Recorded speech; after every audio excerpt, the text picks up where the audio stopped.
Lasermate, eject, operation, channel intro.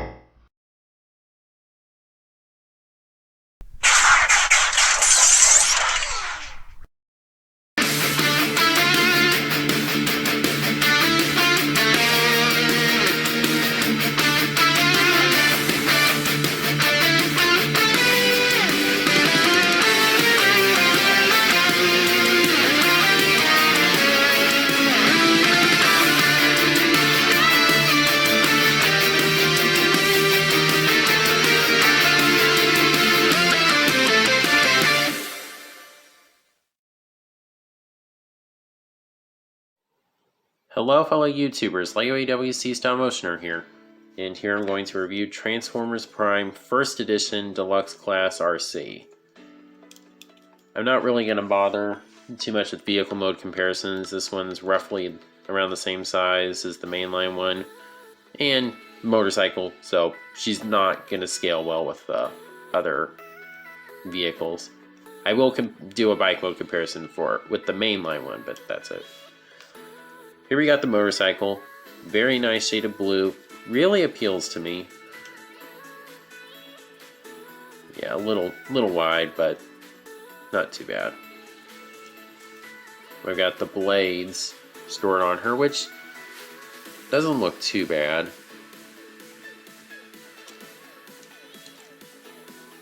Here's the mainline one. You can see there's not really too much of a difference in the size.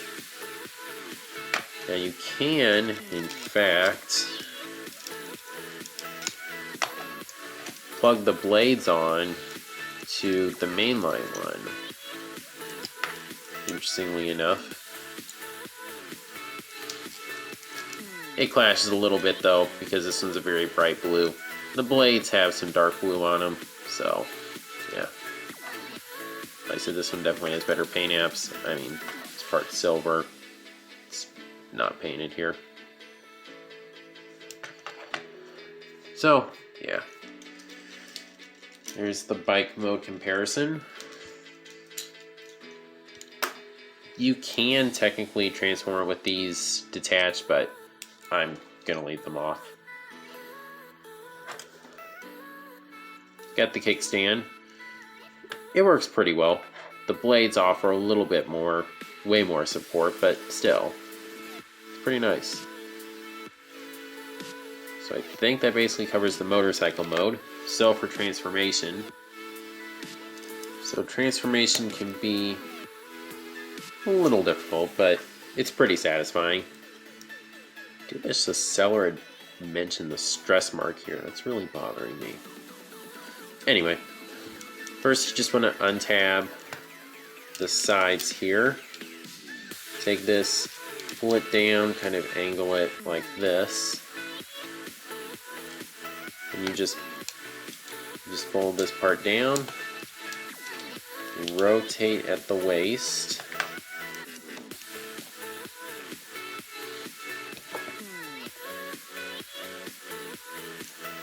And yes, you can do the whole thing like, hey, it's Revenge of the Fallen Arcee.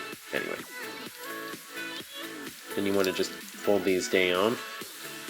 And fold the hands up. It's a little bit more difficult to get this on camera just because of the dark colors, but now, there is the other version of Arcee, the Comic Con version that's pink. I call that one Sexist Arcee, since I really don't like it when they make female characters pink. Even if that is the traditional color, I just don't like it. It's just not right. Alright. So then you pull this part down, fold the head up.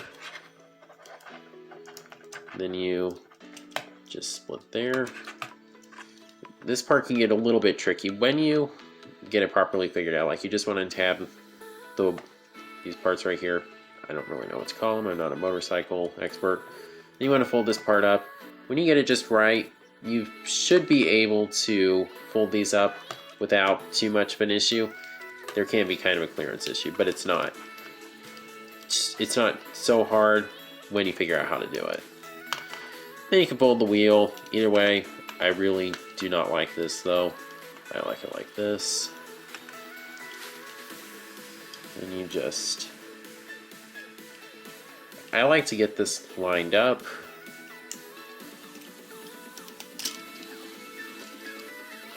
Then you just hinge this, pull the foot down. It can be, I guess it was kind of tight originally, but this figure has been used, so. Then you just tab this in, hinge, hold it down. Then you can see there's kind of a tab right there. There's just a spot on the wheel that it connects to. So I really like how it does that. It's similar to the mainline one, except I really like how the wheel actually splits more. It's kind of cool. Alright, and there is robot mode for the most part. I mean, it kind of depends on preference again. You know, I'd like to fold these wings up, but you know, the handlebars kind of get in the way. Now you can hinge this back and fold the wings up, or whatever you want to call them, which works pretty well, but it can kind of get in the way. So personally, I fold them down, even though it's not accurate to the show. It just works a little better. She has very nice colors. I forgot to bring a light in with me. Her light piping is pretty good, even though oddly enough the sides of her head light up, so that's kind of weird. See the Autobot symbol, which was not present there on the show. On the show, it was on the wings. Again, the wheels, you know, go up into the back of the legs. It's really cool. And definitely, the backpack definitely doesn't go out as much as on the mainline one. Speaking of which, let's bring her in for a comparison. It's similar to Bumblebee, like, except the opposite, where there's quite a size difference in robot mode, even though in vehicle mode they're roughly the same size. Now these, there's more, this is more silver, this is slightly more pink. Now that I'm okay with. I don't like all pink, but I'm okay with the pink highlights. You can see this one has blue forearms, while this one has black forearms, interestingly enough. So they really both have pluses and minuses. From a figure standpoint, this one is definitely better. The engineering is more impressive. I still think, I don't know, aside from the color, I just still find this one to be a little bit more accurate. But I really don't know which one I prefer. I mean, you know, one thing I like, this one has an expressive face, this one doesn't. And you know how I am about expressive faces. I like it when the characters show personality. See, this one's got kind of a smirk. This one's just more neutral. Come on, focus. Come on. Can't even really see the mouth that well. I guess you kind of can. Though it is interesting, there's the little mark right there on the head crest, and this one doesn't have it. So really, they just both have advantages and disadvantages. As to which one I recommend more, I can't really say. I just couldn't really decide which one I like better, so I got both. That just seemed like the best decision to me. Now again, the scale is not accurate, but she still looks cool with like Bumblebee and such. And then here I have the mainline clip jumper. I'm not going to bother with the Terracon version. I need to get this guy reviewed at some point. And again, the scale isn't accurate. Clip jumper should definitely be taller, but you know, Arcee is just kind of a tall deluxe amongst first editions. So I don't think I'm going to stick her on the display at the end of this video because I just don't really know which one I want to display yet, for sure.